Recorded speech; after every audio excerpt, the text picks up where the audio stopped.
Baik, assalamualaikum warahmatullahi wabarakatuh. Update dimanapun berada. Kembali lagi bersama saya Ibnu Sanubari, reporter Sukabumi Update.com mengabarkan pada hari ini, hari Rabu, tanggal 17 April tahun 2024. Saya tengah mengabarkan tepat di kilometer 64 yang berada di Kampung Sikup, Desa Purwasari, Kecamatan Ciceruk, Kabupaten Sukabumi. Update.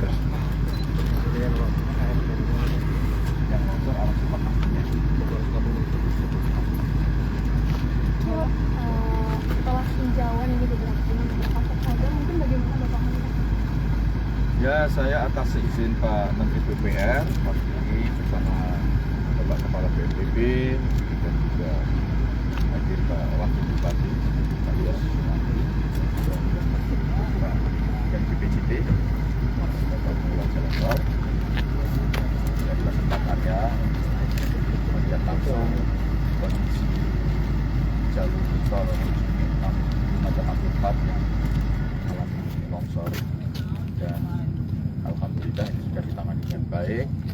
Saya nanti akan koordinasi dengan pihak-pihak terkait untuk memastikan bahwa ini termasuk peristiwa yang tentu saja sangat kita sayangkan, karena pada saat ini sangat dibutuhkan untuk mobilitas orang dalam rangka mudik, ternyata ada kendala yang tidak bisa dihindari ini.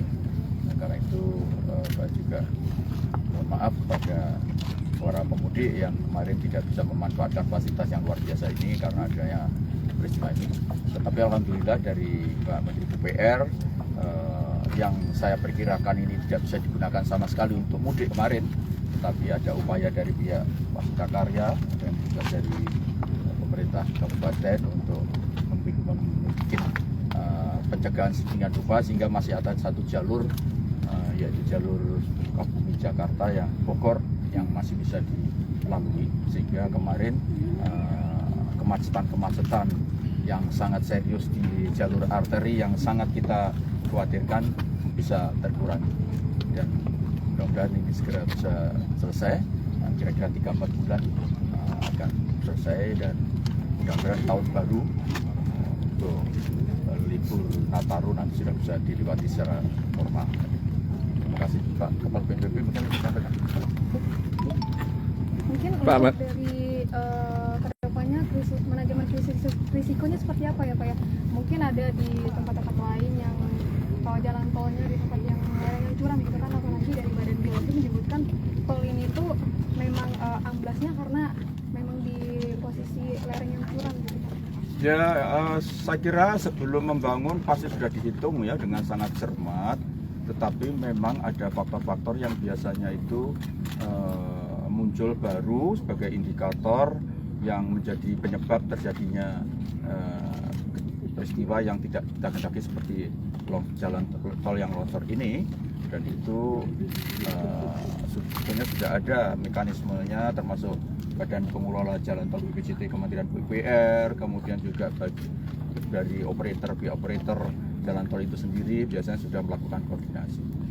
Jadi mudah-mudahan ini tidak terjadi lagi, dan tentu saja dari berbagai pihak terus mencermati kemungkinan yang terjadi lagi di beberapa titik. Yang saya tahu untuk tahun ini hanya ini saja yang yang terjadi untuk selama mudik ya. Kemarin ada longsor di daerah Lampung, tapi itu jalur arteri dan segera bisa ditangani. Untuk tol yang menghambat hanya ini, kemudian justru malah ada 7 jalur tol fungsional yang bisa kita gunakan untuk mudik. Ada 4 di Sumatera, Trans Sumatera, dan 3 di Trans Jawa, termasuk daerah yang sangat strategis dan potensi mudiknya sangat tinggi, yaitu jalur Jogja, Solo, kemudian ke Semarang. Pak, Baik ya, rekan-rekan media sekalian, memang untuk bencana ini tidak bisa dihindari. Kenapa demikian? Karena daya dukung lingkungan, pertambahan penduduk, kemudian juga faktor cuaca, climate change juga selalu berubah-ubah ya. Sehingga setiap tahun jumlah bencananya memang selalu meningkat. Tetapi yang kita patut bersyukur, dampak dari jumlah bencana yang meningkat juga kita harus perkecil, yaitu dampak infrastrukturnya, korbannya, kemudian juga korban kerusakannya itu yang harus dipastikan dengan semakin hari semakin tahun ini harus diperkecil, meskipun jumlah bencananya selalu meningkat.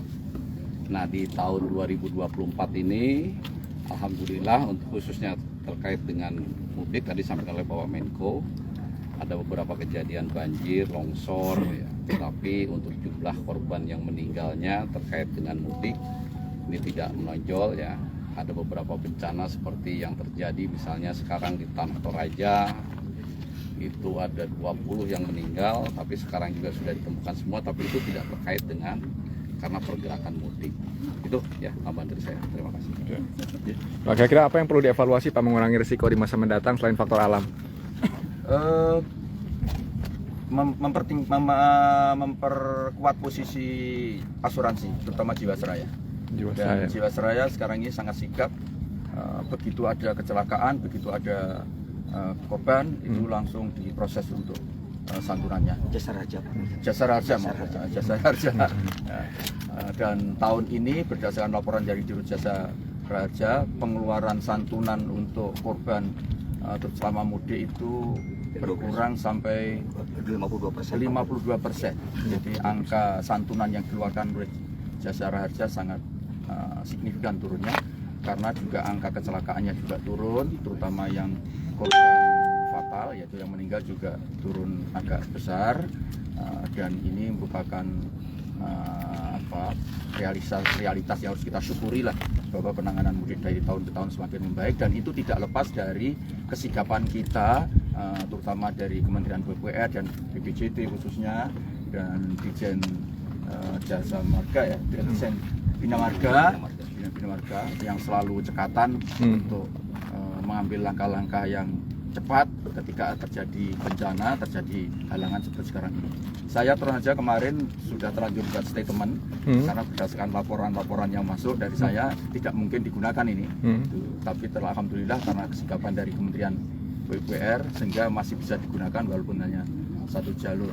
Jadi ini salah satu contoh bagaimana kita mengurangi risiko, karena risiko tidak yang banyak kan juga risiko tidak langsung. Ya, risiko tidak langsung yang terjadi akibat kita tidak menyiapkan sarana prasarana yang memadai selama mudik, dan alhamdulillah sekarang semakin membaik. Ya. Oke, thank you ya teman-teman ya. Ya, terima kasih ya. Ya, makasih Pak.